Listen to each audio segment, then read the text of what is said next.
Hello and welcome to episode 17 of the Bull and Specs podcast. Well, that's what it says on the cover shot. Anyway, I'm Shane O'Connor. He's Adrian Lacey. And I see you've got a new co-star on the scene looking at your pictures. You've got... is that a co-star or is that a plant? Hey! Well, I think we should explain for the benefit of our listeners as opposed to YouTube viewers. Yes. I've probably been upstaged by this wretched plant. I was looking at the pictures of previous editions. By the way, I don't believe it's number 17. Gosh, are we there already? And I was thinking, what's missing in that shot apart from a handsome matinee idol with hair? And so I can't do much about that. I can't afford that. But I have this variegated leaf plant. And that's about as technical as I can get, because if you're going to ask me what it is, that is pretty technical, Adrian. Come on, what does that? Well, I don't even know what a variegated leaf. Basically, it's like Ford Cortinas of the '60s, which of course we pretend we can't remember. Twin, what they call twin tone, two colour cars. Oh, yeah, like this. Yeah, was it two tone or is that a style of music? I don't. Yeah, it is ska and all of that. Yeah. It'll come back to me. Anyway, they used to have two colours. So the leaves got two colours. You can have any colour as long as it's green. Yeah. So there's light green and dark green. Oh, wow. Anyway. I feel obliged now. Can I... Oh, right, sorry, right on cue, I must say. Sorry about that. The clamp for the phone has just drooped. Misses. It only happened to me and while we're recording. In process. Well, I tell you what, just to make it even worse, I'll go out of shot now because I want to go and get... Can I go and get something? Have you got 2 seconds? You haven't got to... Oh, yeah. Have I got to entertain people while you're gone? Yeah, no, do whatever you got. Do the tap dancing routine. I like that. Hang on. I'll do it on the computer. Here we go, hang on. I'm still here. Oh, are you? I'm going to pick it up now. It's full of water. I didn't realise. Don't get too excited. I'm going to have a sip of coffee while you're away. See that? Oh, there? Lovely. I nearly we've got one of those downstairs. I don't know, what is it? I don't even know what it is. I don't know. My dad said he was told in the war that because soldiers weren't necessarily horticulturalists, they were told there were two types of tree: fluffy top trees and non-fluffy top trees. That's my kind of gardening. I just put this on the windowsill. I repotted this and I put it on the windowsill, and it's just sprung to life. It's if you watch it on YouTube, by the way, leave a comment below and tell me what the hell it is, because I'd like to brag to people about it. But there you go. Anyway, sorry, your week. What was your week like? That's my time virtually up, isn't it? I was wrestling with two topics. One sounds they both sound very unpromising. Yeah. One was I love it when you sell it to me. Exactly. But it's the very ordinariness I think that's entertaining. One was going to a BBC party last night. Oh, darling. It immediately makes me think of Ronnie Corbett in the chair. I'm sorry if this is repetition, but I can only remember a couple of lines by the guy who wrote it, sadly no longer with us, and obviously neither of them with us. Mr. Corbett's shuffled off this mortal coil. Yeah. But Spike, I have to get the right Spike. Sometimes I say Spike Lee. That's not the right Spike. Spike Mullins. That's he was the writer, yeah. I actually had a book. I'm not even sure it was mine. It was on loan from someone, which means I should have given it back anyway, but I wish I still had it. There are certain books I think you can justify to your conscience having on permanent loan. Anyway, I had a book of these scripts, and I just remember one of the incidents was a light bulb blew, and we laughed about it for 2 hours afterwards. It was that kind of... No, it was much better than that, the party last night. But it was a choice between that and my new phone. And you were seeing me courtesy of... I'm not claiming it as any cutting-edge phone, because it's been out a few years now. Of course, people get bored. Yeah. But anyway, got a new phone, which hopefully has got room for as much video as we can throw at it. As we can muster. I must admit, Indeed. I'm always like that as well, though, for my upgrades. I know there are people out there who they're cutting edge, and I told you, didn't I, about unboxing videos, and I think, how do the people got the money to afford? I was watching one for drones are all the rage at the moment. Oh yeah, gosh, yes. And I was watching an unbox. I nearly sent it the link because I thought, Adrian would love this. This bloke taking a drone out of a box. It's like a real lo-fi Christmas. Do you know what I mean? Is it as interesting as it sounds? As my iPhone addiction? Less so, really. I would have said, really. I think your anticipation is well overplayed. But I always think, how can they afford these things? And maybe they get them for free, and they're sponsored by the product. I don't know, but maybe some of them are, but some of them are presumably. And then I thought, well, maybe they go and they buy it. They do the unboxing video and they take it back to the shop the next day and say, I don't want this anymore, and 14 days can I have my money back? All I've done is taken it out of the box. It's just how my mind works anyway. But so I thought of you with your new phone. I thought, I wonder if you might do an unboxing video, but alas, no. No, funnily enough, I had to look at an unboxing video to remind myself how to get the SIM card out. Oh, wow. Well, I won't confess to that. Although they do give you a little tool now, don't they? They give you a little thing to... Well, matron, yes. Well, since you mention it... Stop it. You're writing your own material now. For the benefit of our viewers, yes, it is a sort of slightly upmarket safety pin. I will hold it up to the camera. Yeah. I will explain for our listening audience. It's no more than a pin with a sort of loopy thing on the top so you can hold on to it. Well, top tip, if you lose it, you can always just straighten out a paper clip and use that. Hang on, are you doing an unboxing video while I'm telling my story? I'm just... if you have a look at this, it's the instruction booklet. Yeah. And, but there was this guy, I don't know where, it was an American bit of video I watched, and he said, hey, YouTubers. I thought that's the modern greeting, isn't it? Hey, YouTubers. Yeah. So that's how you have to start. I must admit, I've said to you before, I think I'm toying with doing some videos. I won't bore you with the details, but... Please do. One of the things I always promised myself that I would never do on YouTube is go, hi, guys. Because that is... You just did it. Yeah. Oh, I have, haven't I? Oh, you have? Oh, man. Do you for that, mate? I can't believe I've been suckered into it so easily. Unbelievable. Yeah, I cornered you. Anyway, your week, sir. Oh, well, I must admit, I'm trying to make sure. I've got this voice in my head that says ration the amount of times you talk about being a parent, ration the amount of times you talk about your child, because you know what it's like. The voice in your head is me saying, can you ration the amount of time? I thought it was familiar. I'm thinking that voice sounds like one I know. Yeah. It's about time you recognise my voice. Because anyway. do you know how people who get into running, and I don't know if you ever had friends that have done this, they get into running and they become running bores. Yes. And that's all they talk about. It's almost like they become virtuous heroin addicts in a way. You know what I mean? That's virtuous. That's all they talk about is running. I'm running, and I ran, and yeah, okay. Well, I was running when I was 7, and I don't go on about it. You know what I mean?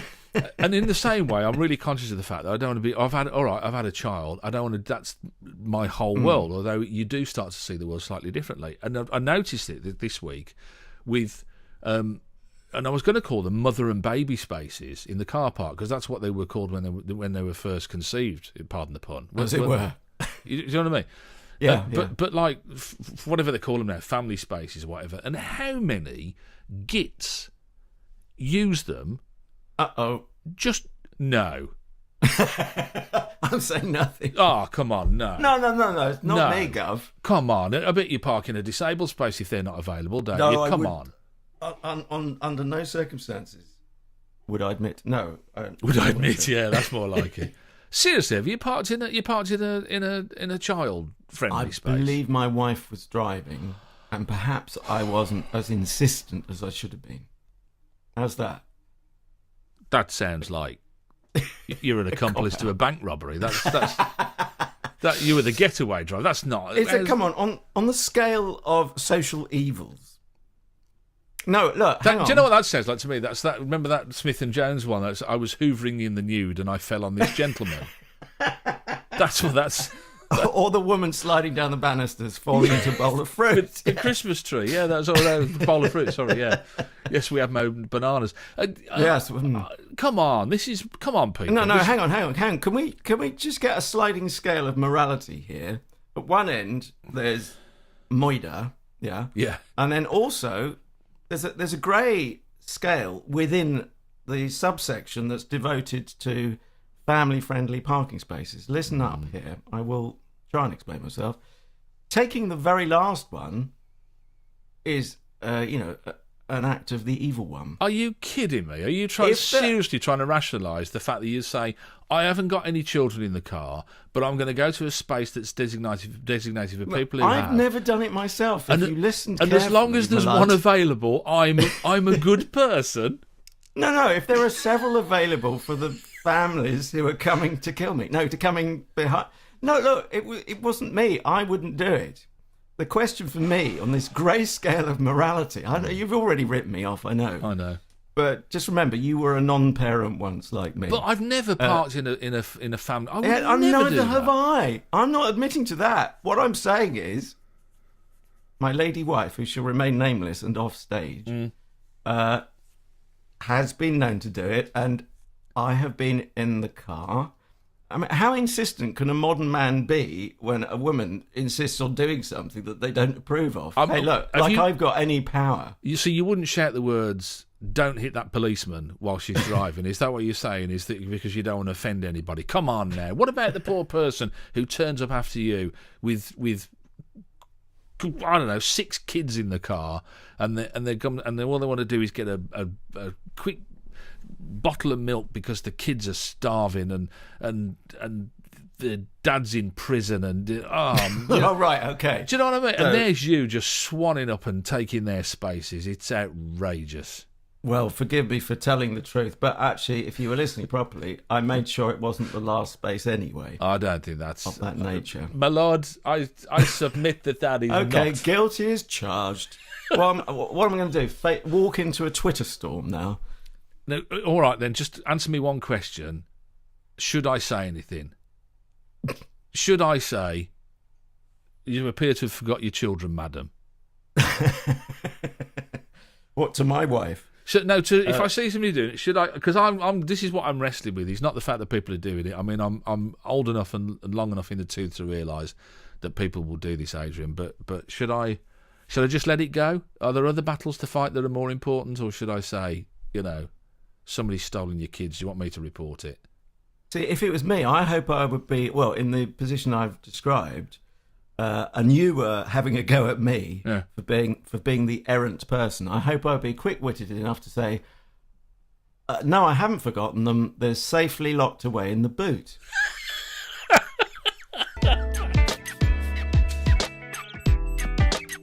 Apparently this is me starting this section. I was sitting there waiting for Shane to say something meaningful, but it could be a long time. Right. Now, this is actually potentially quite a serious story. Headline reading thusly: cleaning the house is as bad for women's lungs, and it is women's lungs, we'll get to the gender a bit later on, as bad for women's lungs as smoking up to 20 cigarettes a day due to the chemicals. But men suffer no side effects. How weird. Weird indeed. And before all men conclude, I will on no account clean the house. This is actually taking into account men who do clean. Yeah. And for some reason, I'm not sure what, and perhaps no one's sure yet, that it doesn't seem to affect men in the same way. They don't seem to know, do they? This research done by the University of Bergen doesn't seem to be clear. Just all I could get out of the article was that men's lungs weren't susceptible to these chemicals in the same way, which because you start to think, well, I wonder if it's a hormonal reaction, because men's lungs and women's lungs, as far as I'm aware, are exactly the same, aren't they? I would have thought so. So yes, there's not many things it can be, and unless the presence of the Y chromosome that us geezers are carrying around somehow, it could be years before they work out what the difference is. But those are years in which women are going to suffer. It's quite disturbing, this. When they're talking about as bad as smoking 20 cigarettes, I mean, presumably they're saying that what these chemicals are carcinogenic, are they? I mean, is it that serious? Are we talking about? Because I know they're talking about asthma, aren't they? And talking about how it could trigger asthma in particular cases, but they're not. Yes. They're not going as far as to say this is cancer causing, are they? No, it doesn't seem to be. It's a decline in lung capacity, so how big your lungs are, how much air they can hold. And the thing about it is, as a research project. It sounds very thorough because it's over a long period of time. We should credit the University of Bergen in Norway. And they have literally followed this story and followed individuals for years. And a large number of individuals too, 6,235 women and men at 22 centres. So that sounds pretty comprehensive to me. It's quite interesting because it ties in with there's a whole group of people who only clean. I don't know if you ever come across this, and I'm trying to think whether I've seen it on the TV or whether I've seen it on the internet, Adrian. The whole group of people who will only clean with natural products. So they'll make things with like lemon juice and vinegars and things that are non-harsh chemical cleaning products, and they swear that they're as good, if not better, than the chemical mass-produced equivalent. So I wonder if this is going to give more power to people who feel like that as well and think, right, okay, natural products are the way forward. Yes, or of course there are some brands which do who make this on a mass basis. I'm thinking of buying shares in EcoVare. Is it? I never know how it's pronounced. I think. Do you know what I'm talking about? The sort of the ecologically friendly end. If we accept that such a thing exists, of the mass-produced cleaning products. Oh, okay. No, I've not come across that particular brand. It's interesting actually because we moved to this house in August, and because we're in a sort of rural location, we're not on mainstream sewers, and we've got an old. We're going to have to replace that, but we've got an old septic tank. So one of the things that means is that you have to live your life without bleach. And I was always a big fan of bleach, and I don't know whether it was growing up that my mum used to clean stuff with the smell of bleach. I always associated was a very clean smell. If you could smell, you've done a good job of cleaning or whatever. But here now you can't use bleach or certain kinds of bleach in a septic tank because it kills the microbes that do all the munching. Not to put too fine a point on it. I can leave you to your own imagination there. But that was a huge adjustment as well. Is that I'd kind of like if you get tanning stains inside cups, you could put a little bit of bleach in and put it water, and I'd do that. And that's just the simple end of the scale. You can't use bleach. It's amazing what an adjustment it is. Right. Do you think you'll be remembered? Not as the world's finest broadcaster, which I firmly believe you are, but as the guy who said, growing up, I was a big fan of bleach. Do you know what you said? I was a big fan of bleach. Bleach, rah, rah, rah. Every Saturday. Domestos, give me a D. Every Saturday I used to go and cheer it on from the sideline, as they said in the day-to-day, I think it was. Was it in the day-to-day or on the hour? I can't remember. They all merged into one. But, yeah. Did you never have that, though? When you were growing up, you associated certain smells with kind of certain things, and that was... Maybe we shouldn't go there. Is this the most... It's getting worse, isn't it? Illuminating territory to be on. Yes, we were... Well, I have to say, since we've gone down this route, I will confess all and say we were a Harpic loyal family. Yeah. Do you remember Harpic? Yeah. Is that still around? Yeah, Harpic, yeah. It's still huge in the toilet department. I could say something, but I'm biting my tongue just so we don't have to have an Eva explicit rating. Let me talk about. You were talking about these cleaning chemicals. Let me talk about something that is maybe not too far away from this: scented candles. I thought you were going to say bleeding radiators. Coming back to Steve Coogan. Scented candles. The room that I'm sat in now. We had... I hate them, I'll be honest with you. I really detest the things. We had... What? It just seems another side of your personality that's kind of shut off. You could be, forgive the pun, a much warmer personality if you liked scented candles. Says the man who parks in spaces designed for... Whoa! For parents. You swine. As long as I don't become remembered as the man who locks children in the boots. Yeah, it could be worse. Scented candles, right? We had one in this room, and I kept saying every time I came in here, I'd be coughing because obviously I do a lot of the computers here, so we do a lot of work in here, and I was coughing and coughing all the while, and I thought, what is the problem here? And I kept saying to Angela, "Can you smell burning?" It's like this taste in my mouth and in the back of my nose, and we'd only burnt this thing once or twice, I think, and it was just sort of sitting there. But we've since taken it out of the room. I wanted to put it outside, but she wouldn't let me. We've since taken it out of the room. not a problem. The coughing stopped, and I firmly believe, and I'd say to her, I get a sore throat when she'd like these things, and I say, because she loves them.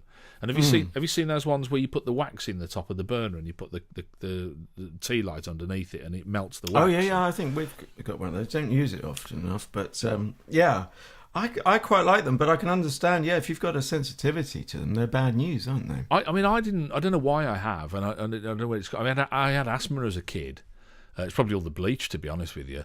I wasn't going to say, I don't want to ruin your childhood and drinking too treading much softly on your dreams. When I was a youngster, yeah. But now, because I'm quite worried, because I had this tonsillitis thing at Christmas, and I can't. Yeah. But I had this last year, and I was ill at Christmas, and it wasn't until we went away into the sunshine in about March time or something like that I actually got rid of the cough, and I've still got the cough. So I'm kind of sensitive to all these things, like the cleaning products and the things that we just blindly spray this stuff into the air and don't think anything of it, really.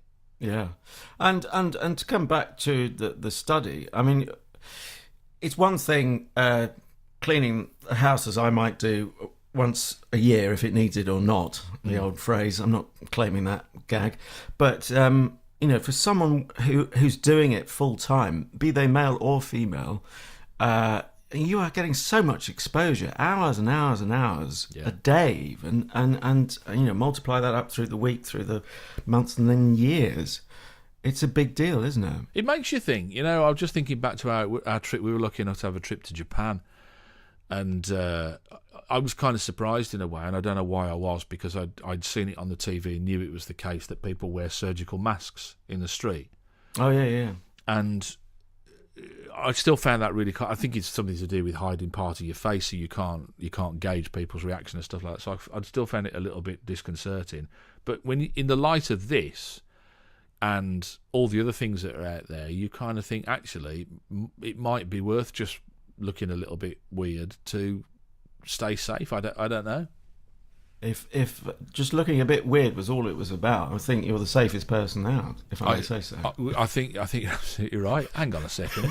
Hang on, we look too identical, don't we? So, yes. Yeah, maybe that's a treacherous path to go down. So actually, I heard... Sorry, I was going to say, so what's the bottom line with this? Are they, because I couldn't see that they sort of name anything in particular, that they say, well, I'm not expecting them to name products, because obviously that would affect products or whatever, but they're not even saying, well, it's this kind of cleaner or this kind of spray or furniture polish, or they don't kind of say what it is in the article, do they? From what I can gather.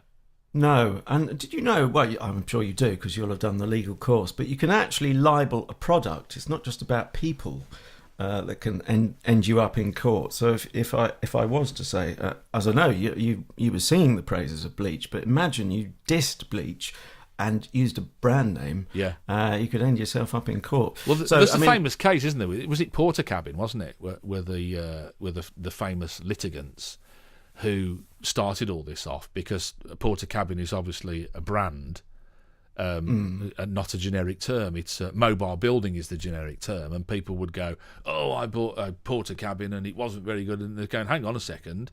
It wasn't even a Portakabin kind of thing. I think it was them that were, and they were in court quite a lot to protect their brand. And you think, well, why not? If it wasn't bad, get in there, get stuck in. Absolutely. I mean, if anyone disses Bull and Specs, well, we're going to have a go at them. You should be warned, we are very litigious. May the Lord have mercy on their souls. I mean, not least for the fact that they're listening. May the Lord have mercy on their souls. And they're very discriminating. But to come back to this article and to the research, you mentioned asthma at the top of this item, and there's a quote here from someone at Asthma UK. They advise people with the condition who do a lot of cleaning to speak to their GP or nurse about what they can realistically do to reduce the risk of having an asthma attack. I just had a thought there. We've got an additional problem now. In the good old days, back when you were sniffing bleach, don't try this at home, kids, but you could open a window, couldn't you? If you're in an air-conditioned building, you try suggesting opening a window to the ventilation engineers.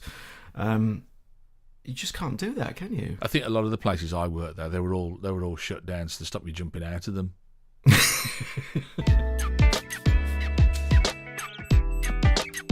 I'm Shane O'Connor, he's Adrian Lacey, and this is the Bull and Specs podcast. One of the stories that caught my attention this week, Adrian, because it was Valentine's Day in the week, and Tom Daley and his husband announced that they're having a baby, which... Yeah, I was behind the curve, so after Valentine's Day I became aware, but yeah. Which was the social media equivalent of soaking Twitter in petrol and lighting a match to it, which was I was absolutely gobsmacked by the whole thing, but not least the fact that people were a bit concerned by the language that they were using. And you know, all this talk, we were talking about feminism, we were talking about the suffragette movement having been 100 years, and a lot of women quite rightly pointed out, and they said, hang on a second, nobody mentioned the woman that was having, you're not having a baby. The terminology that they use, people found offensive. And I think there's one anonymous woman who went on Mumsnet. You don't want to upset Mumsnet, mate. I tell you, Oh, gosh. Speak to any politician. They are in living fear of Mumsnet. They're worse than the WI on a bad day, aren't they? Slow hand clap. People, I mean, there were messages of you know, good luck and all the rest of it. When people were saying, does it really matter how they phrase it? I'm sure that they're not phrasing it in a way to upset people. They use stronger language than that. How are they having their baby is their business, and does having a baby mean one actually popping out of you? Well, yeah, it does, doesn't it? Doesn't having a baby mean that you kind of have some kind of biological contact in some way? I mean, I don't even know. Did they donate sperm? I'm not really quite sure how. I'm not sort of gone into. No, I was going to say I've not gone into the ins and outs of it. Oh, please! I was going to say I feel underbriefed, but that could be misinterpreted as well. Let's just say you're in a unique position to at least come at it from, as it were, the heterosexual angle, which is. Did you find yourself saying when Frank was in the womb, and we should explain for people just joining the circus that is the Bull and Specs. Can I call it a circus? I mean that in a nice, entertaining way. You can. No, it is. It's a circus. We've come to town. Please. And I'm the speak your weight machine. But let's move on. Did you? Yes, you've just had a young. In fact, he's at the age. Frank is at the age where you can tell me possibly to the day, certainly to the week. How many weeks old is he now? He's 9 weeks. 9 weeks, right? I don't know. I lose track. I haven't really slept since he was born. Right. I just and nor will you until he leaves home. No. But anyway, did you find yourself saying that you and your wife Angelina, we are expecting a baby? Did you ever find yourself saying that in conversation? Do you know, I can't remember. It's a really good question. I can't remember how we actually termed it. Or we're having a baby. Yeah, but I mean, one of us was, weren't we? I suppose in a way. Well, yeah, there is she that. Was, and Yes. do you know? To me, I got to say, beyond all of this, I feel uncomfortable with it. I feel uncomfortable with surrogacy. Full stop. Because I've never. You're right. I've just become a father. I've never been that desperate that if I couldn't become a father, because we. I won't go into too much detail because you know you've only just had your breakfast, but we tried before we actually conceived, and we had the conversation where we said, well, you know, if it's not to be, it's not to be, kind of thing. And I do feel a bit uncomfortable with having children at any cost. I think that is a bit too much for me. Do you know what I mean by that? I do. I always try and think. Outside my own box, sure. i.e. my brain box. Sure, no, I know what you mean. Yeah. How would I feel if I was a woman desperate to conceive? And the reality is I can't really imagine it. But I think the main thing is that any children we have, we try and, you know, that phrase, which I quite love, it's quite hard to put into practice in a post-industrial society, but it takes a whole village to raise a child. You're familiar with that, I'm sure. Yeah. And just to have this kind of more sort of a social, a network type feel about it. But I can say that as a non-parent, and I'm not up every night like you, feeding the little bear and so on. I don't know. How do I feel about this? I feel, well, certainly the woman shouldn't be forgotten in all of this, the woman actually bearing the child. So I kind of understand where do we even know it's, I suppose since they're anonymous, we don't even know it's a woman who's said this on Mumsnet. I mean, But no, that's true. chances are it Actually, is. it could be just an assumption that because it was on Mum's net that they've actually. Do you know what? And I got to tell you, we'll do this on another day. But there is so much sexism against men around parenting. And a quick story: I went to the doctor's with my boy the other day, and for his injections, the wife was parking the car, and I went into and the receptionist said, "Oh, couldn't Mum make it today?" Dear. A female receptionist, perchance? Yeah. And I actually said to her, I said, "Oh, am I not good enough?" And she was I bet you shot her one of those looks if I know you. Yeah, she was really embarrassed. But there is so much of that. But you're right. But you were talking about putting yourself, in other people's shoes, as it were, and thinking from another perspective. That was immediately what I thought. If I was the woman that was doing for them what she's doing, and they didn't even mention me, I would be more than upset. Yeah. Really. So that does help you understand this perspective. Yeah. Do you think I thought it was really shallow in the way that they announced it, because they didn't announce that, I can't believe this wonderful lady is doing this for us. It's all about me. It's the me generation all over again, I'm afraid. And I can't. It just left me cold. It's it's nothing to. I know a lot of people have got an issue because they're a gay couple, and there were a lot of people saying you need a mom and dad to bring you up. I don't know, because I've not experienced what it's like to have two fathers, so I don't know. I can't say what's better and what's not. You know what I mean? I think, like you say, I think as long as they're brought up properly and with love, maybe it doesn't make it. I don't know. Who knows? But to as you say, to completely write her out of the story. And do we know that they haven't said it elsewhere? Because this is the thing about Twitter, isn't it? You put a comment out there, and that becomes the story. But doesn't that mean that you've, particularly if you're somebody like Tom Daley who's famous, doesn't that mean that you're even more duty bound to get it right first time and to say, it was like I say, it was about them. They're holding up this. We're having a baby, like almost like, well, we've paid for it, or it's ours now, kind of thing. And you shouldn't have ownership of people. I don't think, whether they're children or adults. I think it's a really odd way, to look at it. But to not mention it, so that was the thing that I kind of thought, wow. Yeah. And it's the most amazing act. Even if, I don't think it will do, but even if it made the woman a millionaire, that's still not the point, is it? No. That to have some credit for all that biological hard work and much more besides. And also, okay, one hopes it's I'm sure it is all entered into freely and willingly and so on, regardless of what any financial arrangements might or might not be.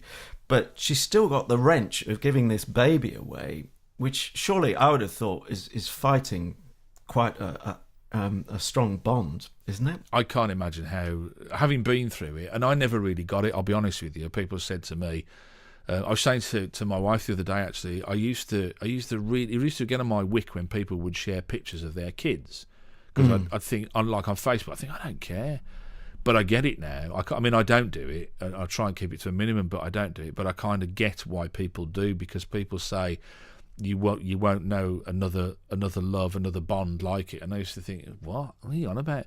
But if you go, it's something. If you go through it, you kind of go, I see. It all kind of makes sense. And you're right. I can't imagine how she would be able to, and who knows, she might not be able to. Push comes to shove. I don't know what. As it were. Is that an unfortunate phrase? That's all I've done. Do we know today, if she's having a cesarean? I'm going to change my title, say in charge of unfortunate phrases in the Bull and Specs podcast. That's all I've done. Well, there are even those who say the phrase "Bull and Specs" is unfortunate. Exactly, but, exactly. It's all clean leaving us, as we quoted the other week. It all just seems a little bit immature to me. Like I say, it all seems a little bit childish and a little bit me, and a little bit. Like I say, forgetting how the whole thing is that was the thing I had an issue with as well. And like I say, I haven't. When you think of how many children are living in care of some description because there aren't enough people to adopt or foster, you do kind of think why and I'm so desperate to have a baby is the me thing, isn't it, again? But could I not quote that back at you? I don't. This is not my view, but playing devil's advocate, Yeah. you know, if there had been more babies available for adoption, do you think that would have changed your view on biologically being parents to Frank? If that, say that again. That was very clumsy grammar. I think it's because I was treading on eggshells. Were you saying would I adopt if we couldn't have had a baby? Would we have adopted? Or would you ever?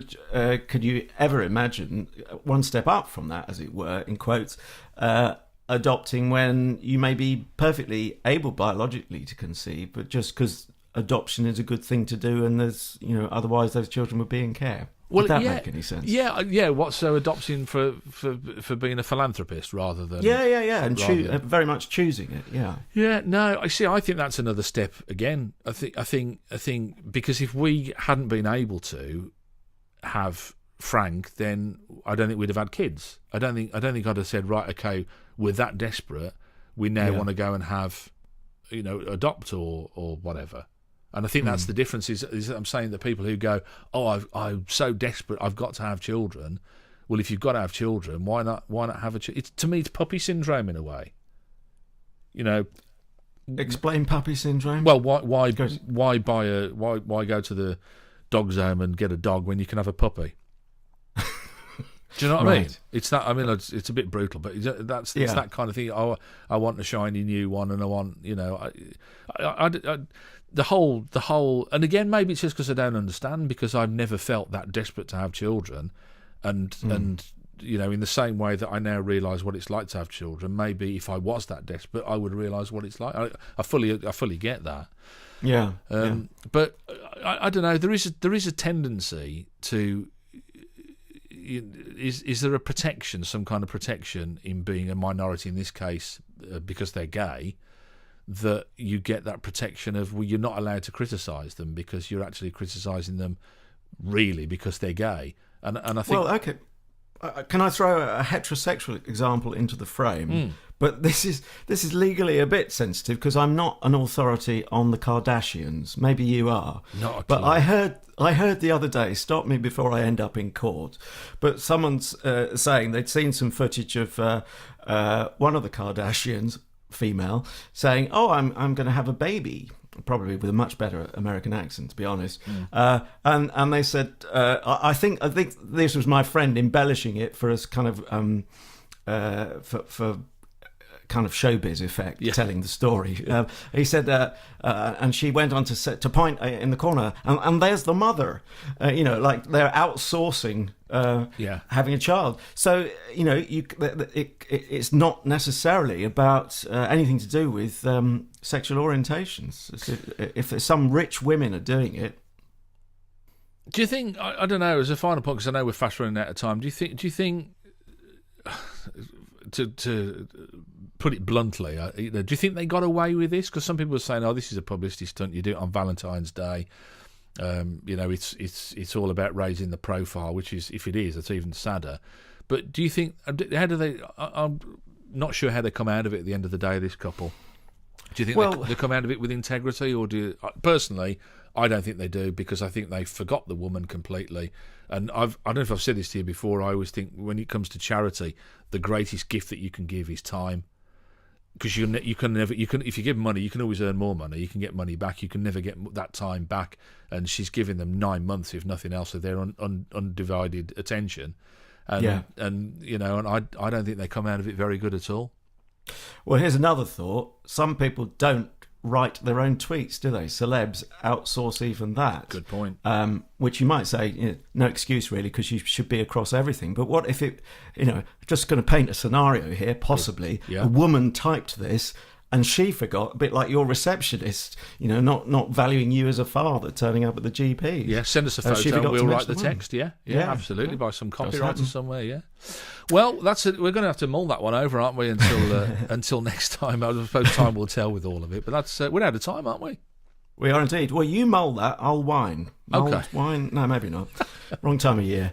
Yes, so it falls to one of us to do the audio and one the visual. So can I do YouTube? Because it's easier and I can remember it better. Yeah, of course you can. Do please subscribe. And the quickest way to find us on YouTube is just to search Bull and Specs. And it's our old friend, not the word and, but ampersand, that little squiggle above the 7 on your QWERTY keyboard. So Bull and Specs, search that at the YouTube, and you will find us. And don't forget, same for the audio as well. Oh, and if you go on YouTube, by the way, you can leave comments. Comments are enabled. We love to get your comments as well. So if you want to comment about anything you're hearing or seeing, or give us your thoughts, then as we get more comments, we'll read those out. You can get the audio versions, though, on iTunes and Stitcher and Spreaker and iHeartRadio are some of the fine locations where we're listed.